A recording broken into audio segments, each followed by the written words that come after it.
நாம எங்க வந்திருக்கோம் அப்படின்னா, ராமர், விஸ்வாமித்திரர், இளைய பெருமாள் அப்படின்னு சொல்லக்கூடிய லக்ஷ்மணன் 3 பேரும் அப்படி மிதுலைக்குள்ளே அப்படி நுழைகிறான்.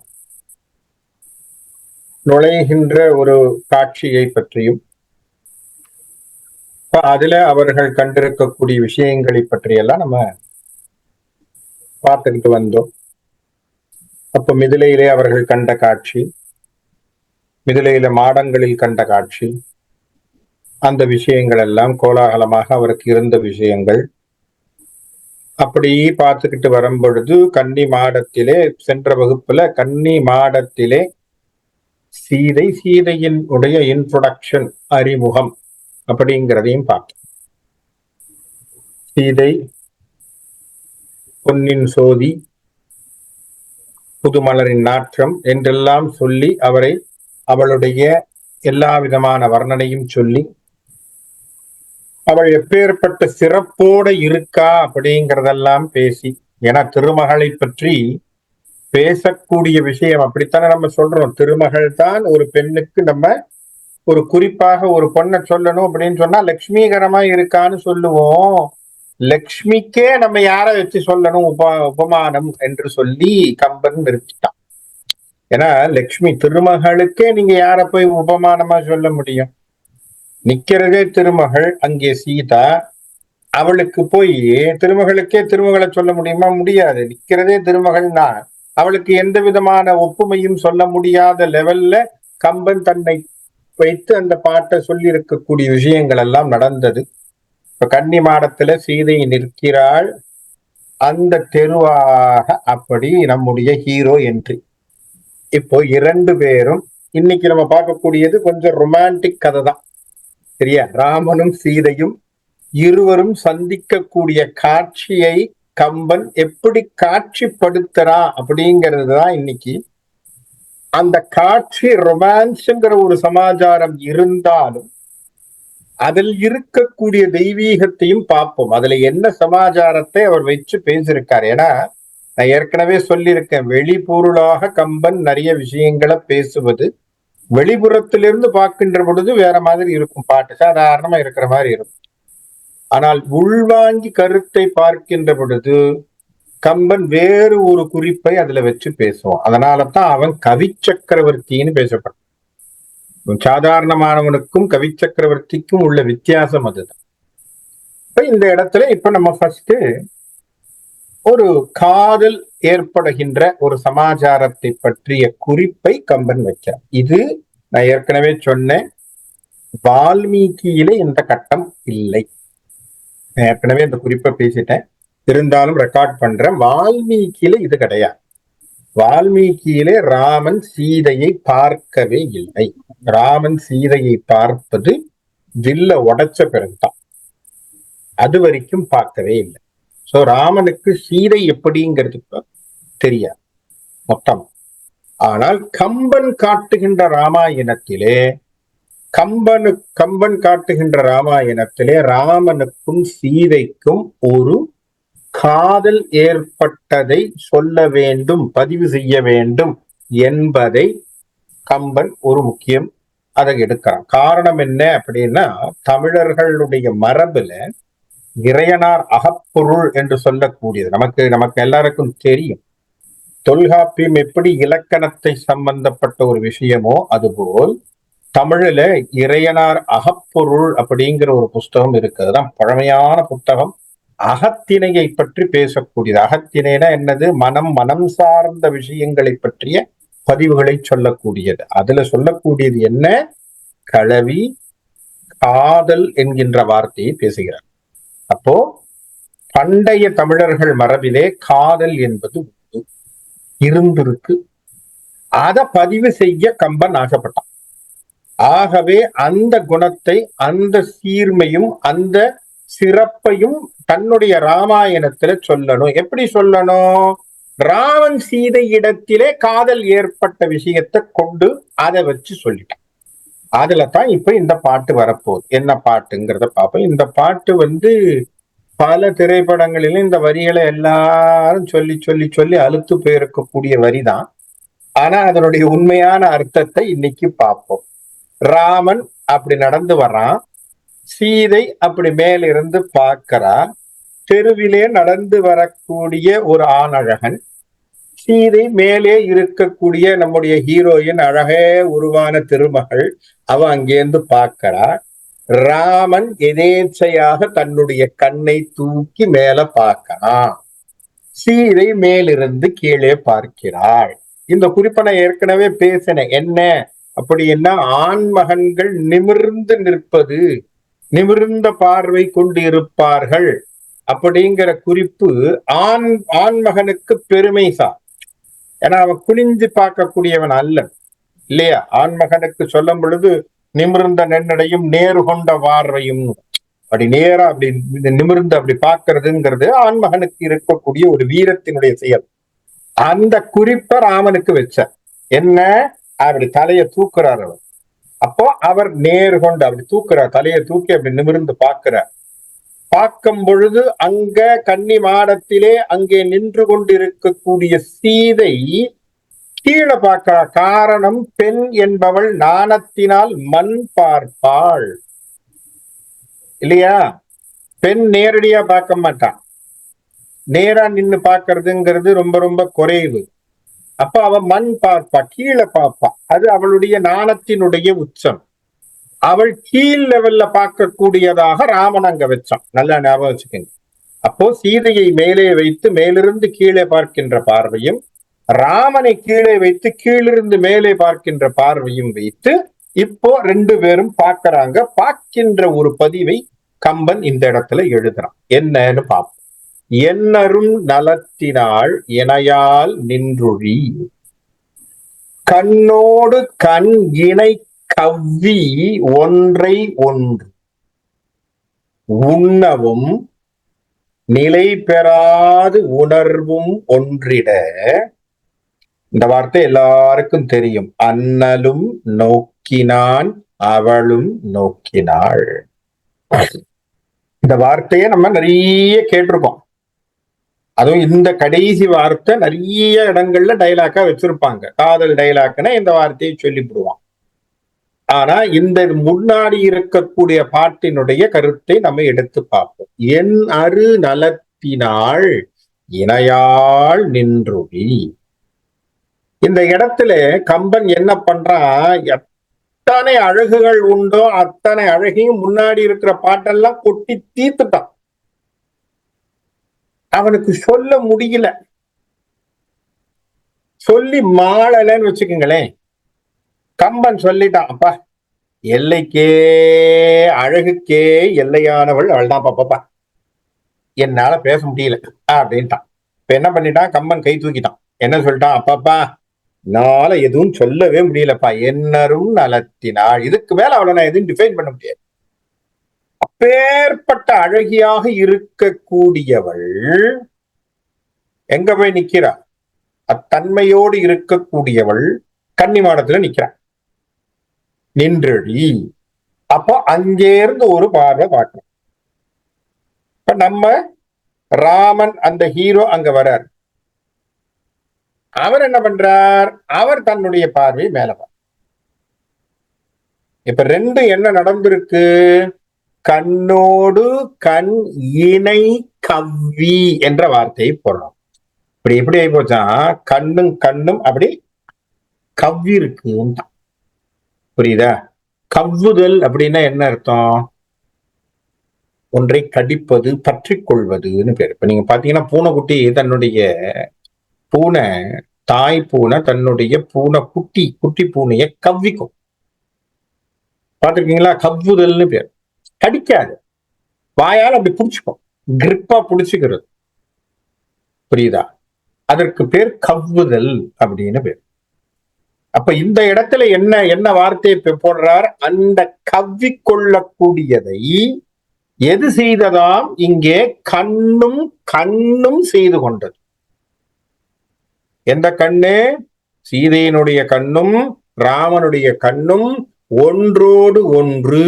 அப்ப கண்ணோடு கண் இணை கவ்வி, இணையாக கவ்விக்கொண்டது. கவ்வி மட்டும் இல்ல, அப்போது என்ன பண்ணிருக்கான், ரெண்டும் ஏதோ ரொம்ப நாள் பசியோடு இருந்தது போல, ரெண்டும் ரொம்ப பசியோடு இருந்தது போல இருந்து ஒண்ணு சாப்பிட்டு இருக்கான். அதுக்கு சொல்றார், ஒன்றை ஒன்று உண்ணவும். இந்த கண்ணு அந்த கண்ணை சாப்பிட்டு இருக்கு, அந்த கண் இந்த கண்ணை சாப்பிட்டு. சரியா? ராமனுடைய கண்ணை சீதை, சீதையினுடைய கண்ணை ராமன். ஒன்றோடு ஒன்று, ஒன்றை ஒன்று உண்ணவும் நிலை பெறாது, உணர்வும் ஒன்றிட. இப்ப என்ன ஆயிப்போச்சு ரெண்டு பேருக்கும், தங்களை மறந்தவர்களாக, தங்களுடைய நிலையிலே நிற்காமல் அவங்க என்ன பண்ணிருக்காங்க, உணர்வும் ஒன்றிட. இந்த இடத்துல உணர்வுன்னு சொன்னா காதல் உணர்வு மேம்பட்டு, இந்த காதல் உணர்வு என்பது மேம்பட்டு என்ன ஆயிருக்கு, ஒன்றிட, ரெண்டு பேருக்கும் காதல் உணர்வு மேலோங்கி, கண்ணும் கண்ணும் பார்த்து கொண்டது, கண்ணும் கண்ணும் கவ்விக்கொண்டது, ஒன்றை ஒன்று உண்டு கொண்டது. உண்டதினால் இவர்கள் ஒருவர் தன்னுடைய நிலையை மறந்தார்கள். நிலையை மறந்ததினாலே அவர்கள் ஒரு உணர்வு ஏற்பட்டது, அதுதான் காதல் என்கின்ற உணர்வு. அந்த காதல் உணர்விலே ஏற்பட்டதற்கு காரணம் என்ன, அதைத்தான் கீழ் வழியில சொல்றான், அண்ணலும் நோக்கினான் அவளும் நோக்கினாள். இல்லையா? அப்ப யார் முதல் ஆக்ட பண்ணிருக்காரு இந்த இடத்துல, ராமர் தான் பார்த்திருக்காரு. இந்த இடத்துல முதல் வார்த்தை, முதல் சமாச்சாரம் யார் போட்டிருக்கா, பிள்ளையார் சொல்லி போட்டது ராமர். ராமர் தான் முதல்ல பார்த்திருக்கார், அண்ணலும் நோக்கினார். அப்ப அண்ணல் அப்படின்னு சொல்லக்கூடிய இடத்திலே ராமன் பார்த்தான். அதற்கு யார் அடுத்ததாக, சீதை அந்த பார்வைக்கு தன் பார்வையை தந்தாள். சரியா? ராமன் பார்த்த பார்வைக்கு சீதை தன்னுடைய பார்வையை தந்தாள். இது ஒரு அருமையான ஒரு சமாச்சாரத்தை நம்ம பார்க்கிறோம் இந்த குறிப்பு, இல்லையா? என்ன காரணம் அப்படின்னா, காதலுடைய சமாச்சாரத்தை இங்கே எழுதக்கூடிய கவிஞர்கள் பலர் கண் வழியாக சொல்லுவதாகத்தான் காப்பியத்தை படைக்கிறார். கண் என்பதுதான் காதலுடைய நயத்தை சொல்லக்கூடிய ஒரு கருவி அப்படிங்கிற விஷயத்தை அவங்க எழுதுறான்.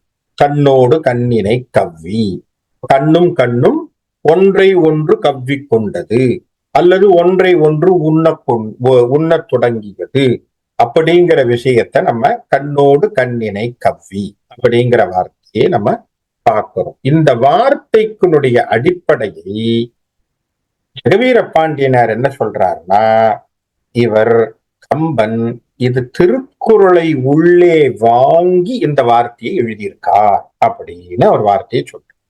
அதுக்கு என்ன குறள் எடுக்கிறார் அப்படின்னா, 1100வது திருக்குறள், கண்ணோடு கண்ணினை நோக்கொக்கின் வாய் சொற்கள் என்ன பயனும் இல் என்ற வார்த்தை. கண்ணோடு கண்ணினை நோக்கு ஒக்கின், வாய் சொற்கள் என்ன பயனும் இல். இப்போ எந்த பயனும் கிடையாது. கண்ணும் கண்ணும் சேர்ந்து கொண்டது என்று சொன்னால் அங்கே பேச வேண்டிய அவசியம் இல்லை, கண்ணினாலே பேசிக்கொள்வார்கள்.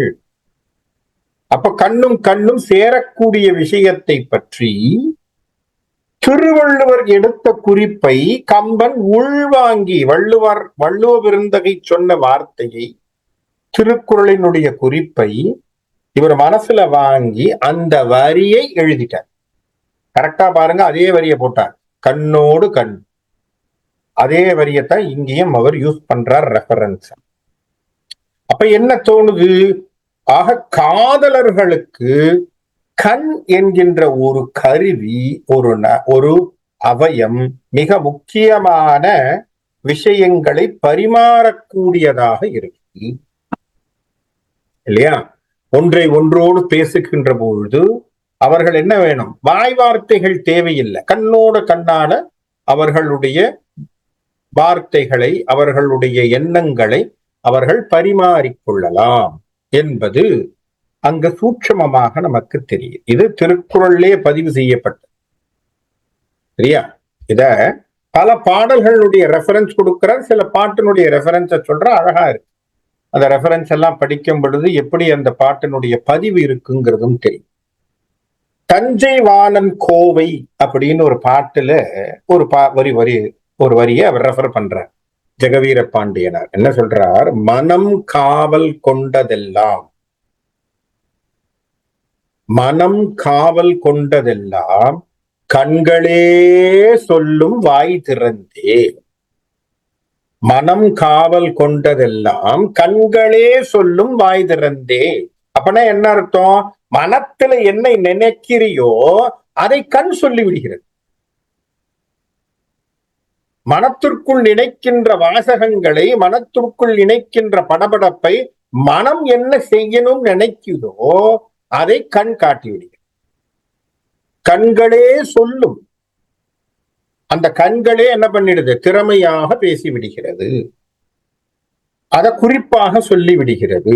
அப்படிங்கிற விஷயம் நமக்கு பார்க்கின்ற பொழுது கண் பார்வை என்கின்ற ஒன்று ஒரு முக்கியமான பதிவை வைத்திருப்பதாக நமக்கு தோணும். அது மட்டுமல்லாமல் அழகாக அவர் ஷேக்ஸ்பியர்னுடைய ஒரு பாடலையும் ஒரு வரியையும் இவர் இந்த இடத்துல கோட் பண்றார். ரோமியோ ஜூலியட்ல வந்த வரி, அதையும் ஆங்கிலத்துல கோட் பண்ணிருக்கார். என்ன சொல்றாரா? ரோமியோ சொல்றானா ஜூலியட்டை பார்த்து, her eye discourses. என்ன வார்த்தை? her eye discourses. என்ன அர்த்தம்? அவ கண்ணு நிறைய விஷயங்கள் பேசுதுங்க. பாருங்க, her eye discourses, I will answer it. Romeo சொல்றான், I will answer it. her eye discourses. நிறைய சொல்லுது சார். அது ஏதோ தகவல்கள் சொல்லுகின்றது. அந்த தகவல்களுக்கான பதிலை நான் பின்பு சொல்கிறேன் என்று ரோமியோ ஜூலியட்டிற்கு பேசியதாக இந்த வார்த்தைகளை பதிவு செய்ய. அப்போ ஜெகவீர பாண்டியனார் இதெல்லாம் நமக்கு கொடுத்திருக்கக்கூடிய காரணம் என்ன அப்படின்னா, கண் என்கின்ற ஒரு பொதுவான விஷயம், ஒரு பொதுவான கருவி இங்கே ஒரு முக்கியமான பதிவை வைத்திருக்கிறார். அப்ப அண்ணலும் நோக்கினாள் அவளும் நோக்கினாள். இப்ப இந்த இடம் நமக்கு புரியுது. அப்போ ராமன் பார்க்கிறான், சீதையும் பார்க்கிறான். எப்படி பார்க்கிறாங்க? கண்ணோடு கண் பார்த்திருக்கிறார்.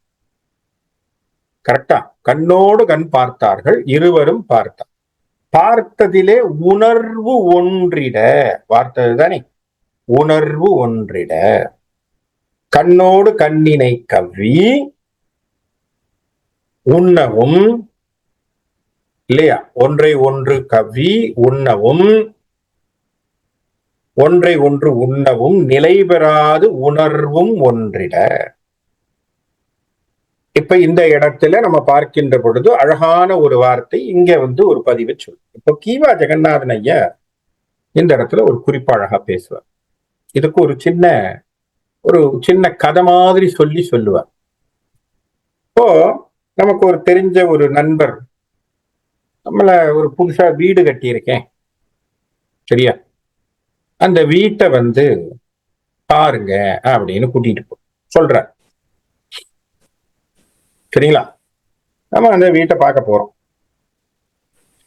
வீட்டை பார்க்கும்போது ஒருத்தர் என்ன பண்ணார்? வீட்டுக்கு பின்புறம் நின்றுகிட்டார், சரியா? வீட்டுக்கு பின்புறம் நின்றுகிட்டார். அப்படி வீட்டை பார்த்தார். இன்னொருத்தர் வீட்டுக்கு இந்த பக்கமா நின்னார், அவர் அந்த வீட்டை பார்த்தார். இன்னொருத்தர் வீட்டுக்கு இந்த பக்கமா நின்னார், அவர் வீட்டை பார்த்தார். இன்னொருத்தர் வீட்டு வாசல்ல நின்னார், வீட்டை பார்த்தார். 4 டைரக்ஷன்லயும் 4 பேர் பார்த்தாங்க. நல்ல மனசுல வாங்கிக்கோங்க, 4 டைரக்ஷன்லயும் 4 பேர் பார்த்தாங்க. வீட்டை முழுமையா பார்த்தது யாராக இருக்கக்கூடும்? முன்னுக்கு நின்று பார்த்தவனால தானே பார்த்திருக்க முடியும். பின்னாடி இருந்து சைட்ல இருந்து பார்த்தவனால பார்க்க முடியுமா? இதை கீவா ஜெகநாதன் பதிவு செய்கிறார். தோள் கண்டார் தோளே கண்டார். சார் பின்னாடி இருந்து பார்த்தான் சார், ஒண்ணுதான் சார் பார்த்தான். கால் கண்டார், காடே கண்டார். அவன் பின்னாடி சைட்ல இருந்து பார்த்தான் சார், சைடுதான் சார் பார்த்தான். கண்ணோடு கண்ணினை கவ்வி சீதை மட்டும்தான் ராமனை முழுமையாக பார்த்தாள். அவன் ஒருத்தன் தான் பார்த்திருக்க முடியும், அவளால்தான் மட்டும்தான் முழுமையாக தெரிந்து கொள்ள முடியும். காரணம், ஒரு மனிதனுடைய ஒரு சமாச்சார அவய லட்சணங்கள்ல முகம் முக்கியம். முகத்திற்கே எடுத்துக்காட்டாக இருப்பது கண். அந்த கண்ணை சீதை கண்ணோடு பார்த்தாள். ஆகவே ராமனினுடைய முழு லட்சணமும் சீதை ஒருவளுக்கு தெரிந்தது மிதிலையிலே. இது கீவா ஜெகநாதன் எடுக்கக்கூடிய குறிப்பு. அப்ப கண்ணோடு கண்ணு பார்க்கின்ற பொழுது என்ன அர்த்தம்னா, திருமாலும் திருமகளும், திருமகள் முழுமையாக திருமாலை உணர்ந்தாள். அதுதான் அதனுடைய தெய்வீகத்தன்மை. திருமாலை திருமகள் முழுமையாக உணர்ந்தாள். அவளுடைய மனம் முழுக்க அந்த நாயகனுடைய சிந்தனை, அவளுடைய மனம் முழுவதும் அந்த நாயகனுடைய சிந்தனை. ஆனா அந்த நாயகன் நேரடியா வந்து நிற்கின்ற பொழுது அவனை முழுமையாக பார்க்கின்ற ஒரு சந்தர்ப்பம் அங்கே சீதைக்கு ஏற்படுகிறது. அந்த சீதையினால் தான் முழுமையை பார்க்க முடிகிறது. அதனால தான் அண்ணலும் நோக்கினான், அவளும் நோக்கினாள். ரெண்டு பேரும் பார்த்தாங்க. பார்த்து உணர்வு ஒன்றிட நின்றார்கள். உணர்வு ஒன்றிட நின்றார்கள். இங்கதான் பார்க்கணும் என்ன உணர்வு அப்படின்னா, மனுஷத்தன்மையில் இருப்பவனுக்கு காதல் மேலோங்கி இருக்கலாம், காதலிலே காமம் மேலோங்கி இருக்கலாம். ஆனால் இங்கே உணர்வு ஒன்றிட நின்றார்கள் என்று சொன்னால், அருள் வெள்ளத்தை இனி இந்த உலகத்திற்கு தர வேண்டும் என்கின்ற உணர்வு மேலோங்க இருவரும் நின்றார். ஏன்னா ரெண்டு பேரும் அவதார நோக்கத்திற்கு வந்திருக்காங்க. அடுத்த வரி சொல்ல போறார், என்ன காரணத்தினால யார் யாரை என்ன சமாதானத்தை பார்த்தாங்கன்னு சொல்ற. அவதார நோக்குக்கான விஷயங்கள் ரெண்டு பேருக்கும் புரிஞ்சிருக்கும். ரெண்டு பேரும் ஒருத்தர் பார்த்திருக்காங்கன்னா என்ன அர்த்தம், நீ வந்துட்டியா, ஓகே கேரக்டர் என்ட்ரி ஆகி போச்சு, நானும் கேரக்டர் இருக்கேன், நம்மளுடைய அவதார நோக்கம் என்பது தொடங்க போகிறது. ஏன்னா சீதை இல்லைன்னா ராமாயணம் கிடையாது. சீதை என்கின்ற கதாபாத்திரம் இல்லைன்னா ராமாயணம் கிடையாது. ஏன்னா சீதைன்னு ஒருத்தி இருந்தாதான், அவள் காட்டுக்கு போனாதான், அங்கிருந்து தான் கதை தொடங்கும். ராமாயணம் ராமனுடைய நோக்கம் என்ன, அந்த காப்பிய நாயகனுடைய நோக்கம் என்ன, அங்கே இருக்கக்கூடிய அசுரர்களை வதம் செய்வது. அதுக்குத்தான் வந்திருக்க. அப்ப அது நிகழணும் அப்படின்னு சொன்னா இவர் சீதையை திருமணம் செய்து கொண்டாதான் நடக்கும். அந்த நடக்க வேண்டிய நிகழ்வுக்கு இந்த இரு பார்வையும் ஒரு காரணமாக நிற்கிறது. அதனாலதான் உணர்வு ஒன்றிட ரெண்டு பேரும் பார்த்துக்கிட்டாங்க. சரி, இனி காப்பிய நகர்வு என்பது நடக்க போகிறது. அதனால என்ன நடக்க போகுது, நம்ம ரெண்டு பேரும் என்ன தீர்மானம் பண்ணிக்கிட்டு வந்தோம், இந்த உலகத்திற்கு அருள் மழை பொழிவது என்பது இருவருடைய நோக்கு. அந்த உணர்வை மேலோங்கி நிறுத்தி கொண்டார். அப்போ ரெண்டு பேரும் பார்த்து அது ரெண்டு பேரும் அவர்களுடைய சமாதானத்தை சொல்லிக் கொண்டார். அடுத்த பாட்டினுடைய வரியை எழுதுகிறார், அழகாக எழுதுகிறார். நோக்கிய நோக்கு என்னும் நுதிகொள் வேல் இணை ஆக்கிய மதுகையார் தோளின் ஆழ்ந்தன வீக்கிய கனை கழல் வீரன் செங்கனும் தாக்கு அணங்கு அணையவள் தனத்தில் தைத்தவே. அருமையான வார்த்தை, நோக்கிய நோக்கு. ரெண்டு பேரும் பார்த்திருக்கக்கூடிய பார்வை. இப்போ சீதையும் ராமனும் ஒருவரை ஒருவர் கண்ணோடு பார்த்து கொண்டார்கள், முடிஞ்சது. கம்பன் அதுக்கப்புறம் நகர்வை கொடுக்கிறான். என்ன பண்றா, சீதை ராமன் கண்ணை பார்த்தவ அடுத்தது அவனுடைய தோள்களை பார்க்கிறாள். இப்போ அடுத்த நகர்வை சீதை செய்யறான். நல்லா ஞாபகம். இப்ப முதல்ல பார்த்த பார்வை கண்ணு. கண்ணை பார்த்த பிறகு சீதை ராமனுடைய தோளை பார்க்கிறார். சரியா? இதுதான் பாட்டு. ஆக்கிய மதுகையான் தோளின் ஆழ்ந்தன, தோல்ல போய் விழுந்தது. இது கம்பன் சீதை பார்த்த பார்வையை சொல்றார்.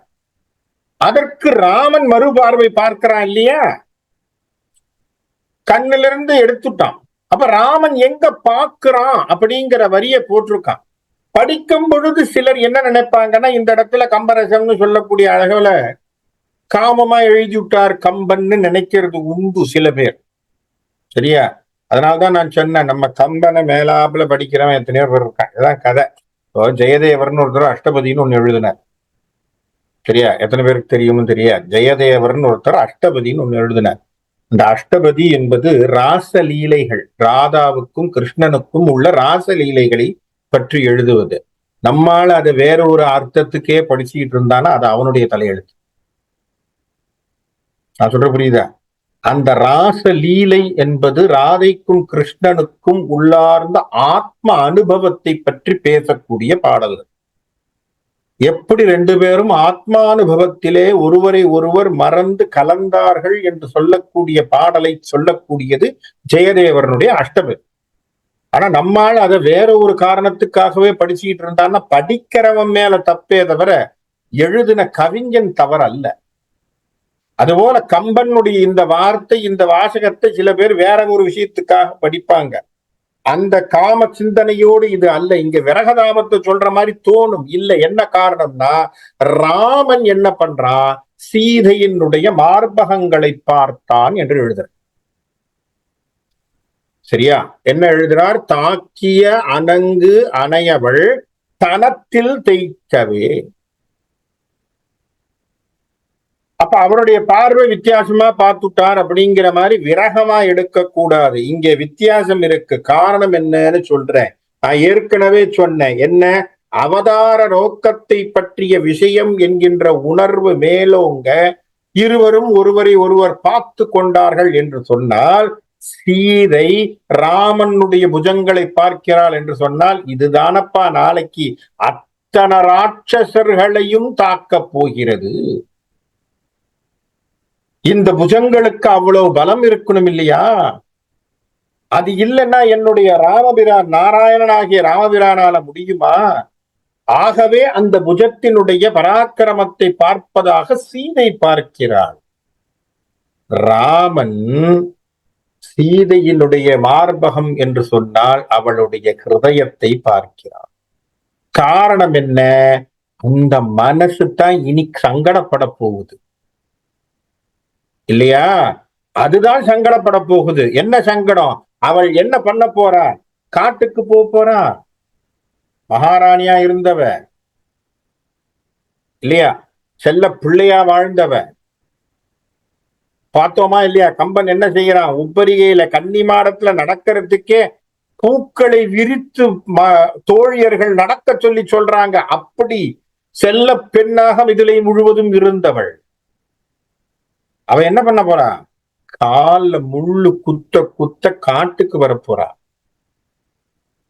அது மட்டுமல்ல, இனி காப்பிய ஓட்டத்திலே சீதைக்கு சங்கடங்கள் பல வரப்போகின்றன இல்லையா?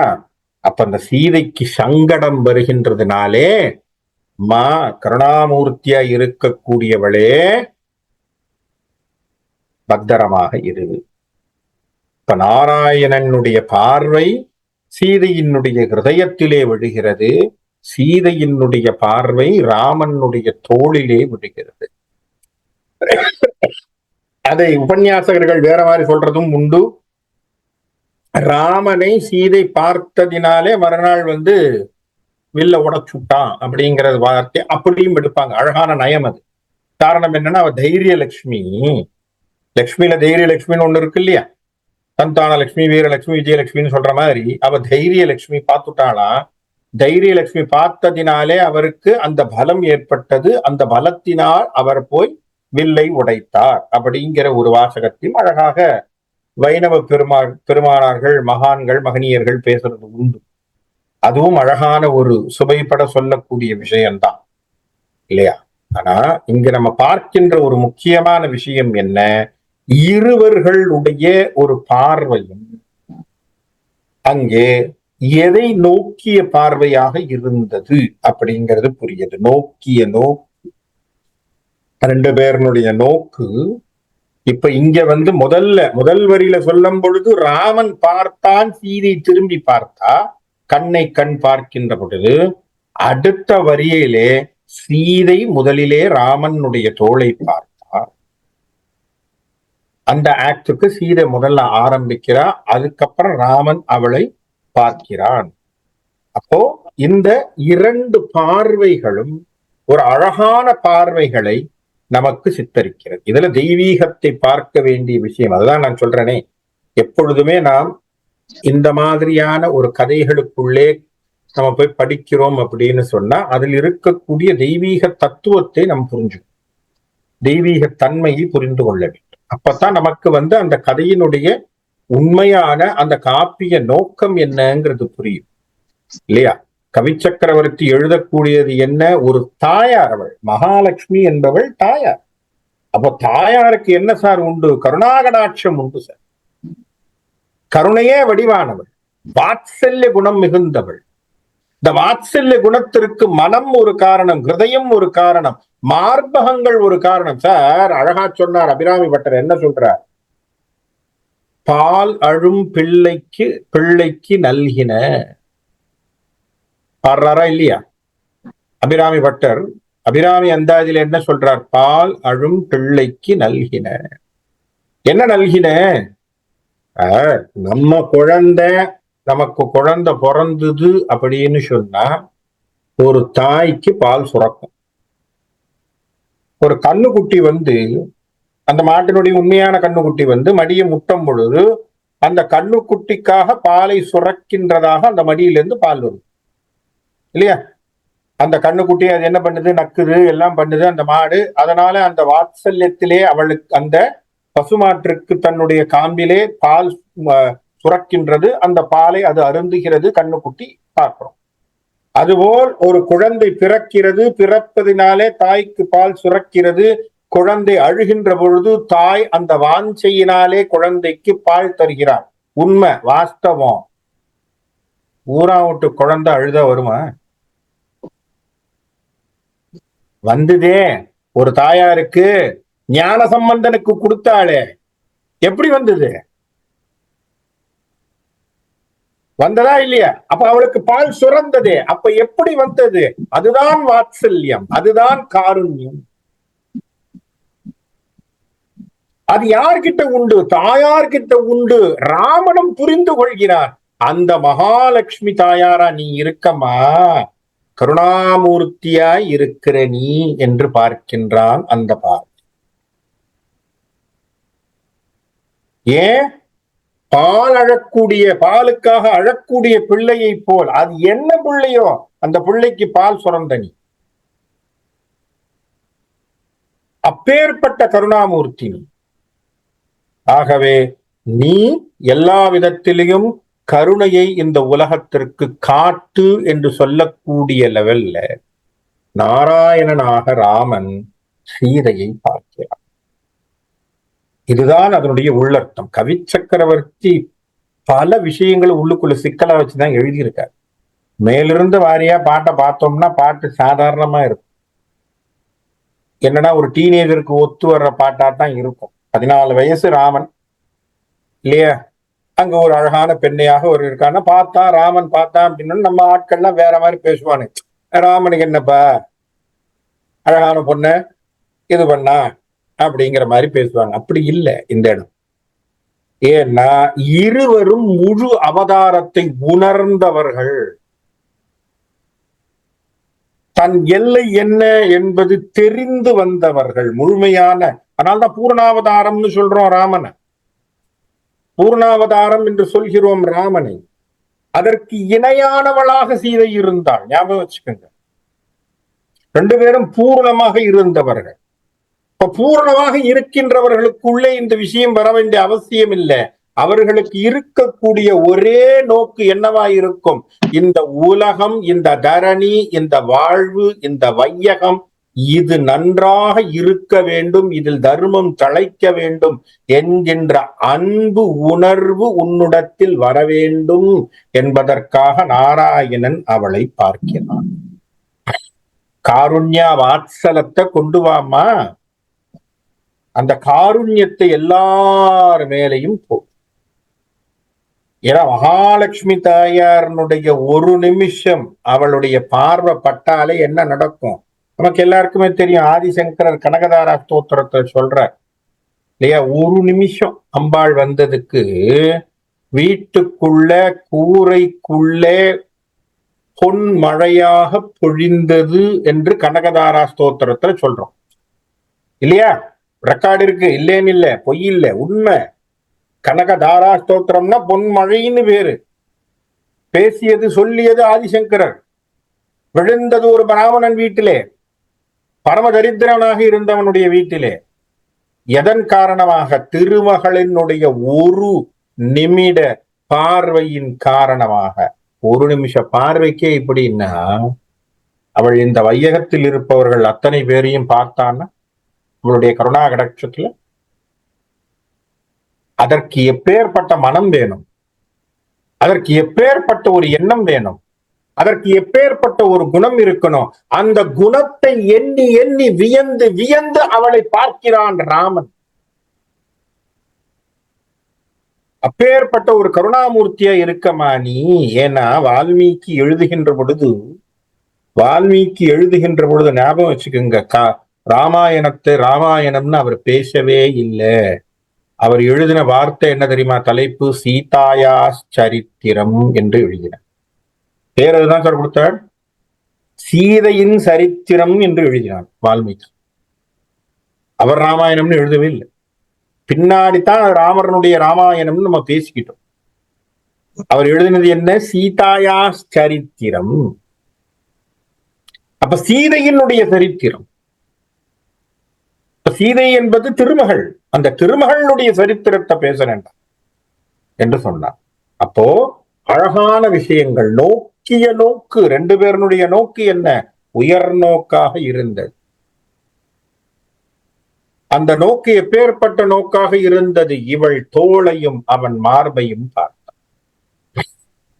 அதற்கான கருத்து நமக்கு புரியுது. அடுத்தது, பருகிய நோக்கு என்னும் பாசத்தால் பிணைந்து ஒருவரை ஒருவர் தம் உள்ளம் ஈர்த்தலால். அப்படி ரெண்டு பேரும் பார்த்த பார்வையினாலே ஒரு அழகான ஒரு பாச பிணைப்பை இருவரும் ஏற்படுத்தி கொண்டு ஒருவரும் என்ன ஆச்சு? தன்னுடைய உள்ளம் ஈர்த்தலால், ஈர்ப்பினாலே ரெண்டு பேரும் ஒருத்தர் பார்த்துக்கிட்டார். பார்த்ததுல என்ன ஆச்சா? வருசிலை அண்ணலும் வாழ் கண் நங்கையும் இருவரும் மாறி புக்கு இதயம் எய்தினர். என்ன வார்த்தை? வரிசிலை அண்ணலும். யாரு? வில்லை வைத்துக் கொண்டு அம்புகளை வைத்துக் கொண்டு நிற்கின்ற ராமனும் வாழ் கண் நங்கையும். சீதையினுடைய கண் எப்படி இருக்கா? வாழ் கொண்ட கண்ணாக இருக்கிறது. எப்படி? இவர்களுடைய குணத்தை மட்டும் சொல்லலை, அவர்கள் ஏற்றுக்கொண்டிருக்கக்கூடிய வேடத்தினுடைய குலத்தையும் குறிப்பதாக இந்த இடத்தை வச்சிருக்கார் கம்பன். என்ன? ரெண்டு பேரும் சத்திரிய மரபுல வர்றாங்க. சத்திரிய மரபுல வருகின்ற பொழுது ரெண்டு பேருக்கும் போர் என்கின்ற குணம் இருக்கும். இவன் எதிரிகளை துவம்சம் செய்வதற்கு வில்லை ஏன்று கொண்டிருக்கிறான். அவள் நாளைக்கு பிரச்சனைன்னு வந்த வாளை எடுப்பதற்கும் தயாராக நிற்கக்கூடியவளாக அவள் நிற்கிறாள். அப்ப ரெண்டு பேருடைய மரபையும் ரெண்டு பேருடைய ஒரு தன்மையை அவர் காட்டுகிறார். அப்போ ரெண்டு பேருக்கும் அந்த உணர்வு மிகுதி இருக்கு. அந்த இடத்திலே என்ன செய்யறாங்க? ரெண்டு பேரும் ஒருவரை ஒருவர் தம் உள்ளத்தால் ஈர்த்தலால் என்ன பண்ணிருக்காங்க? இருவரும் மாறி புக்கு. இப்ப இருவரும் மாறி புகுந்தார்கள். எங்கே யார் புகுந்தார்கள்? சீதையின் மனதிலே ராமன் புகுந்தான், ராமனுடைய மனதிலே சீதை புகுந்தாள். இருவரும் மாறி புக்கு இதயம் எய்தினர். அப்படி இருந்தா கோஆர்டினேஷன் இருக்கும். இதுதான் கோஆர்டினேஷன் பேர் இல்லையா? இதுதான் ஒருமித்த கருத்துன்னு பேரு. ரெண்டு பேரும் அவதாரம் பண்றோம்னு வச்சுப்போம். ரெண்டு பேரும் தனித்தனி நோக்கத்துல நின்றுட்டு இருந்தோம்னா வேலை நடக்காது. புரியுதா?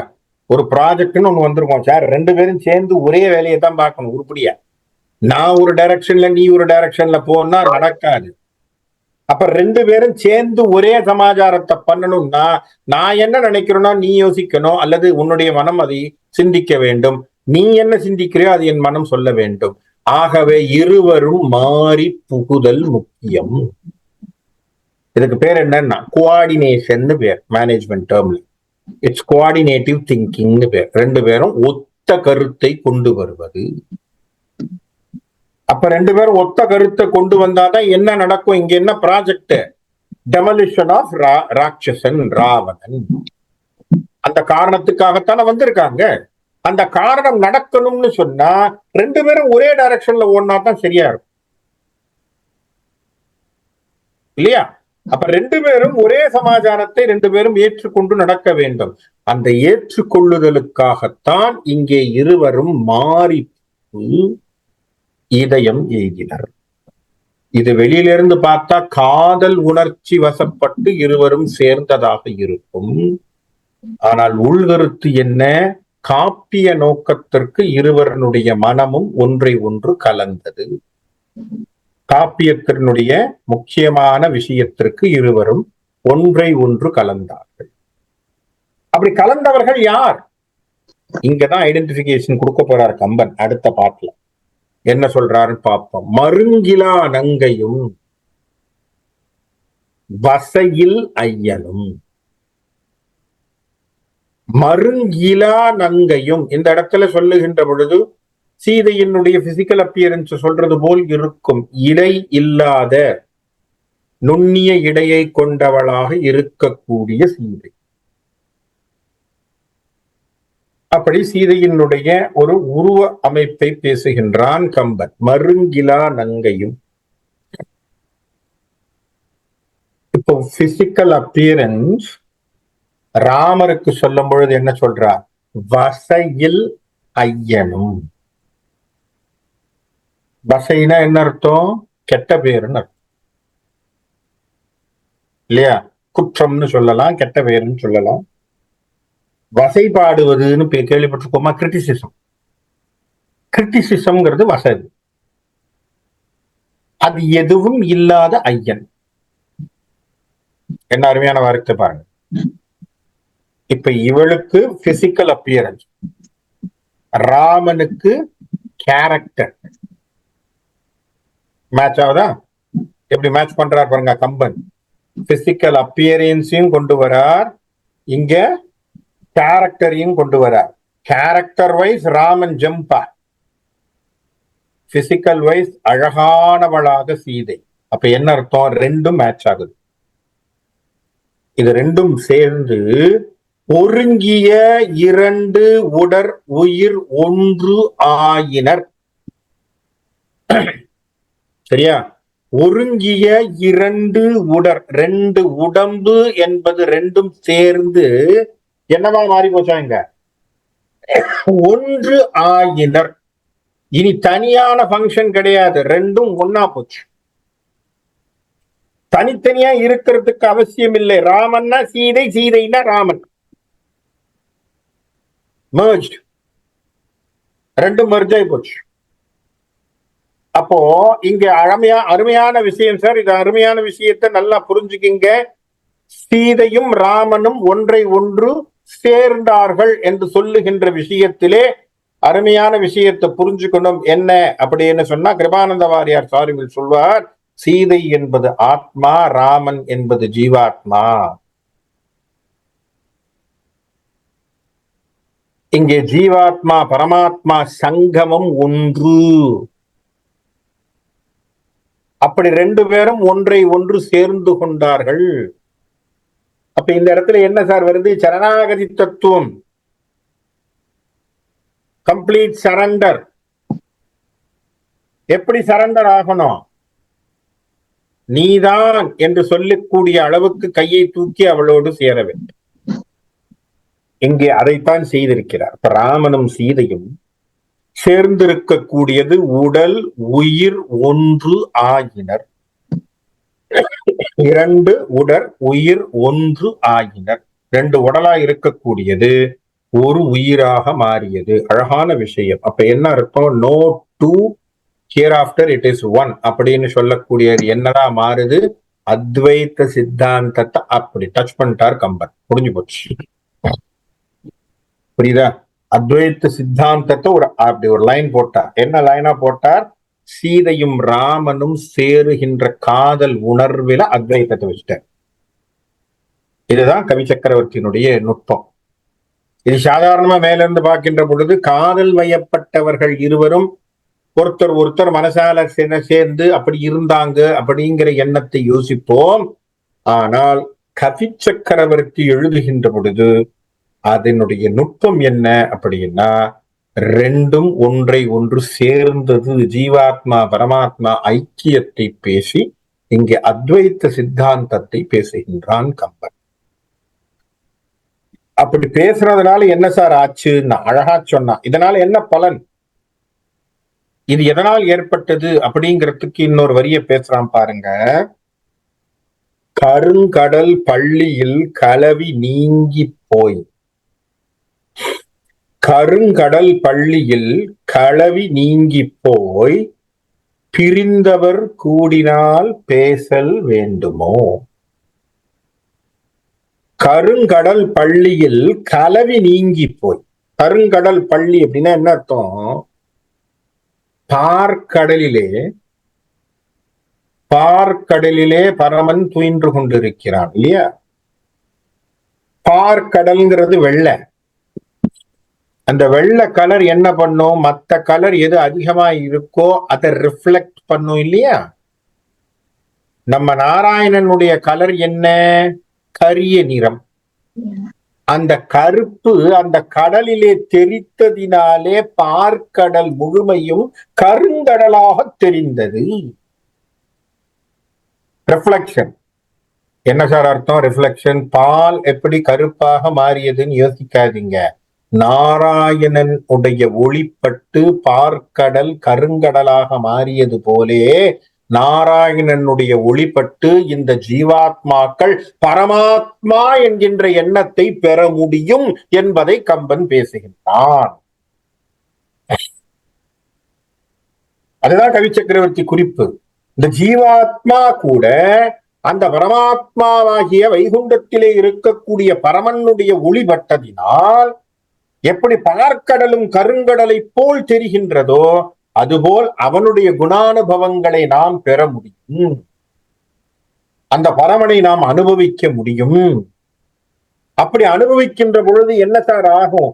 என் களவி நீங்கி போய் அப்படின்னா என்ன அர்த்தம்? என்னுடைய மாயை போய்விட்டதுன்னு அர்த்தம். புரியுதா? இந்த இடத்துல சீதை ராமனுக்கு சொல்றது மாதிரி இருக்கு. ஆனால் குறிப்பு கம்பன் நமக்கு கொடுத்திருக்காண்டே, அந்த ராமனை பிடிச்சுக்கோ, உன் மாயை விலகும். உன் மாயை விலகினால் என்ன ஆகும்? நீ ராமனை பார்த்துட்ட அப்படின்னு சொன்னா என்ன சார் நடக்கும்? பேச தெரியாது சார். கண்ல இருந்து தண்ணியா தான் வரும். ஏன்னா இந்த ஜீவாத்மாவும் பரமாத்மாவும் சேர்ந்தால் என்ன சார் வரும்? பிரிந்தவர் கூடினால் பேசல் வேண்டுமோ? பிரிந்தவர் கூடினால் பேசல் வேண்டுமோ? பேசணுமா? பேச வேண்டிய காரணம் இருக்கா? பேசுறதுக்கு ஏதாவது இருக்கா? அதுதான் கேள்வி. அருமை. இதை கூட கண்ணதாசன் எக்கோ பண்ணி ஒரு பாட்டு எழுதினார் இல்லையா? இது ஒரு டூயட் சாங்ல எழுதும் போது கண்ணதாசன் எழுதினார் இல்லையா? ஒருத்தி ஒருவனை ஒருத்தி ஒருவனை புரிந்து கொண்டால் அந்த உறவுக்கு பேர் என்ன? காதல் அப்படின்னு ஒரு வார்த்தை, ஒரு பாட்டு வரும். அதுல சொல்லுவாங்க, பிரிந்தவர் மீண்டும் சேர்ந்து விட்டால் அந்த பெண்மையின் நிலை என்ன என்ற வார்த்தையை கேட்க மாதிரி இருக்கும். அதற்கு அந்த பெண் சொல்வதாக இருக்கும் மௌனம். கரெக்டா? கம்பனை உள்வாங்கித்தான் கண்ணதாசன் எழுதி. அப்ப என்ன அர்த்தம்?